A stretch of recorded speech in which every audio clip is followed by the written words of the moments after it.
Bismillahirrahmanirrahim. Assalamualaikum warahmatullahi wabarakatuh. Di sini kami dari kelompok 6 akan menjelaskan hasil diskusi kami, yaitu mengenai activation function.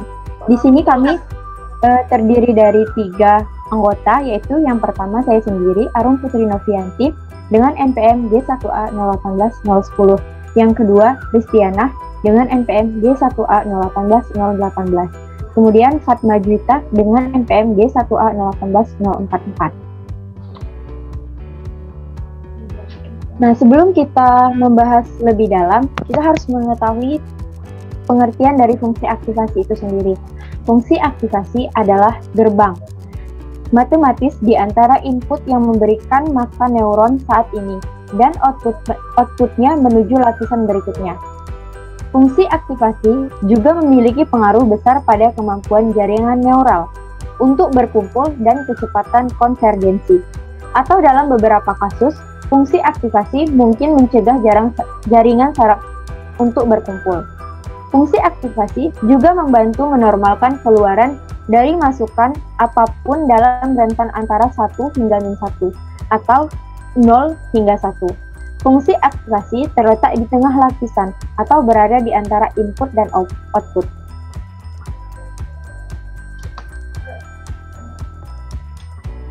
Kemudian tujuan dari fungsi aktivasi. Fungsi aktivasi bertujuan untuk mengenalkan nonlinearitas pada model atau membantu neural network menjadi sebuah fungsi nonlinear. Jika tidak ada fungsi aktivasi, maka neural network hanyalah model linear biasa. Jaringan saraf tanpa fungsi aktivasi pada dasarnya hanyalah model regresi linear. Fungsi aktivasi melakukan transformasi nonlinear menjadi input, sehingga mampu mempelajari dan melakukan tugas yang lebih kompleks.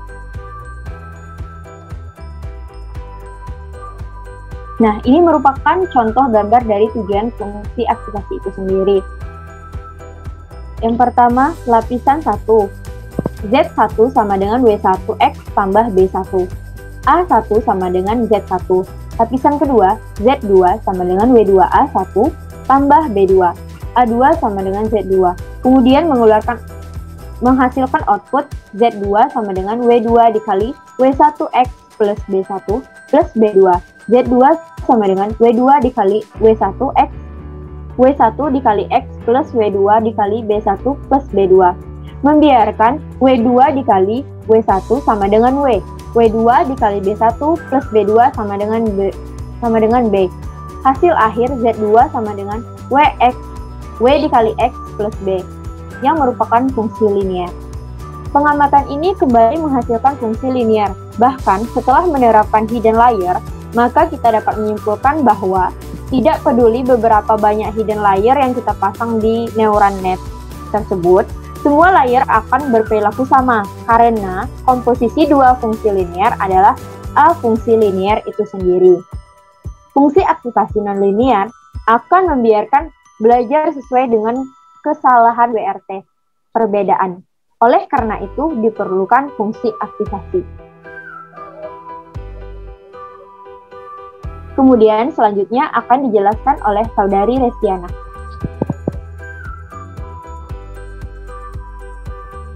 Empat jenis fungsi aktivasi dan kegunaannya. Pertama, fungsi rule, singkatan dari Restricted Linear Unit. Rule adalah fungsi aktivasi yang paling banyak digunakan, terutama diterapkan di lapisan tersembunyi jaringan neural. Kegunaan, rule lebih murah secara komputasi daripada tank dan segment karena melibatkan operasi matematika yang lebih sederhana. Yang kedua, fungsi segment, fungsi yang diplot sebagai grafik berbentuk S, berada di antara 0 hingga 1. Kegunaannya biasanya digunakan pada lapisan keluaran dari klasifikasi biner, di mana hasilnya adalah 0 atau 1, karena nilai untuk fungsi segment terletak antara 0 dan 1 saja. Hasil dapat diprediksi dengan mudah menjadi 1 dan nilainya lebih besar dari 0,5 dan 0. Yang ketiga, fungsi tank. Tank merupakan versi bergeser dari fungsi segment di mana rangnya antara -1 dan 1. Rata-rata aktivasi yang keluar dari hidden layer mendekati nilai -0. Kegunaannya biasanya digunakan dalam lapisan tersembunyi dari jaringan saraf karena nilainya terletak antara min 1 hingga 1, sehingga min untuk lapisan tersembunyi keluar menjadi 0 atau sangat dekat dengannya, sehingga membantu dalam memusatkan data dengan membawa min mendekati 0. Yang keempat, fungsi softmax. Fungsi softmax juga merupakan jenis fungsi teknik tetapi berguna saat kita mencoba menangani masalah klasifikasi. Kegunaan biasanya digunakan saat mencoba menangani beberapa kelas. Fungsi softmax akan memeras keluaran untuk setiap kelas antara 0 dan 1 dan juga akan membagi dengan jumlah keluaran. Selanjutnya akan dijelaskan oleh Fatima. Baiklah, apakah fungsi aktivasi harus diterapkan di setiap layar neural network? Ya, karena yang dilakukan neuron buatan yaitu menghitung jumlah tertimbang dari inputnya, menambahkan bias, dan kemudian memutuskan apakah harus diaktifkan atau tidak. Jika fungsi aktivasi ini tidak diterapkan di dalam layar neural network, maka tidak bisa mengetahui batasan nilai dan memutuskan apakah neuron harus diaktifkan atau tidak.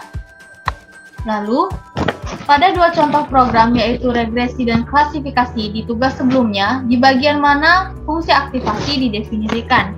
Yang pertama, di regresi, kodingan fungsi aktivasi terletak pada kodingan line 36 yang menggunakan model linear. Bisa dilihat pada gambar, merupakan kodingan dari fungsi aktivasi model linear. Lalu untuk klasifikasi, kodingan fungsi aktivasi terletak pada kodingan line 5 yang menggunakan model softmax. Bisa dilihat pada gambar, merupakan kodingan dari model softmax.